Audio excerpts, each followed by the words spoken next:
When I left Gaza just a few days and weeks ago, the people were being crushed to death waiting for food, for flour, and children have now started freezing to death because they don't have enough shelter items. This is the situation with UNRWA on the ground. This is the situation with the largest humanitarian organisation doing everything they can with the rest of the United Nations. Can anyone take over? No. Right, no one can do that. As that. And you can't imagine, if it's this bad now, how awful will it be in a few weeks or in a few months if they cease to operate working with UNRWA? Is this genocide?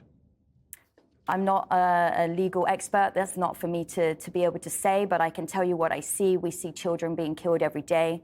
We see people without food. We see people without access to clean water on a daily basis. Disease is spreading. We saw polio return. That was eradicated after 25 years.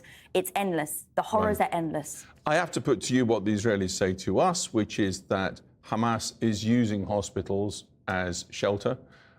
Have you seen, or do you have any evidence that that is the case? We have heard these accusations continuously throughout the war, that schools and hospitals are being used for military reasons. We don't have the evidence of this. We have the accusations. What we do know and what we are certain of is that children and families are sheltering in these facilities. We do know that patients are going to these hospitals for treatment, that doctors are being detained, that doctors are being killed while they are working, and that is against international humanitarian law.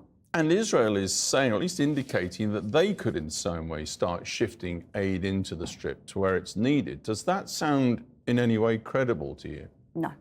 Why? It does not. It's a complete risk to the population on top of what they're already facing. It would be unacceptable for anyone but the humanitarians on the ground. They're a party of the conflict. We cannot have a party of the conflict responsible for the humanitarian response for 2 million people. Women, children, they're dying every day now because they don't have the simple items that they need, the medicine, the food, the shelter.